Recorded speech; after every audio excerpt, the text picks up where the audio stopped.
Mallayya jewellers, Ottupara, Vadakkanchery. Phone 0488423266. DCC ട്രഷററായിരുന്ന NM വിജയന്റെ മരണത്തിന് കോൺഗ്രസ് ആണ് ഉത്തരവാദിയെന്നും IC ബാലകൃഷ്ണൻ MLA ബാങ്ക് നിയമനത്തിന് പണം വാങ്ങിയെന്നതിൽ സംശയമില്ലെന്നും CPIM സംസ്ഥാന secretary MV Govindan master. IC Balakrishnan ഇപ്പോൾ ഒളിവിലാണ്. അറസ്റ്റില്ല എന്നറിഞ്ഞപ്പോഴാണ് പോസ്റ്റുമായി വന്നത്. കർണാടകത്തിലോ മറ്റോ ആണ് എന്നാണ് അറിയാൻ സാധിച്ചത്. NM വിജയന്റെ മരണത്തിന് കോൺഗ്രസ് ആണ് ഉത്തരവാദി. IC ബാലകൃഷ്ണൻ നിയമനത്തിൽ പണം വാങ്ങിയെന്നതിൽ സംശയമില്ല. അതുവരെ വിജയന്റെ മകൻ ജോലി ചെയ്ത സ്ഥാനത്താണ് മറ്റൊരാളെ നിയമിച്ചത്. എന്തിനു വേണ്ടിയാണെന്നും അദ്ദേഹം ചോദിച്ചു.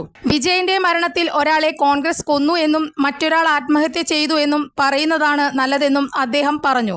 IC ബാലകൃഷ്ണൻ MLA സ്ഥാനം രാജിവെക്കുക എന്നുള്ളത് ധാർമ്മികതയുടെ പ്രശ്നമാണ്.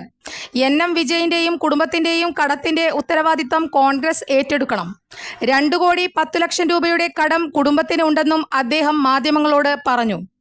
അതേസമയം PV അൻവർ വിഷയത്തിലും MV ഗോവിന്ദൻ മാസ്റ്റർ പ്രതികരിച്ചു. അൻവറിന് UDF അല്ലാതെ മറ്റൊരു അഭയ കേന്ദ്രമില്ലെന്നത് മുന്നേ തന്നെ പറഞ്ഞതാണ്. അൻവർ UDFന് മാപ്പപേക്ഷ കൊടുത്ത് കാത്തിരിക്കുകയാണ് എന്നാണ് മനസ്സിലാക്കുന്നതെന്ന് അദ്ദേഹം പറഞ്ഞു.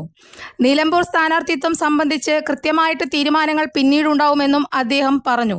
കൂടുതൽ വാർത്തകൾക്ക് ഞങ്ങളുടെ ചാനൽ സബ്സ്ക്രൈബ് ചെയ്യുക. ഫേസ്ബുക്ക് ഫോളോ അപ്പ് ചെയ്യുക. വാർത്തകൾ വേഗത്തിലറിയാൻ Anytime News.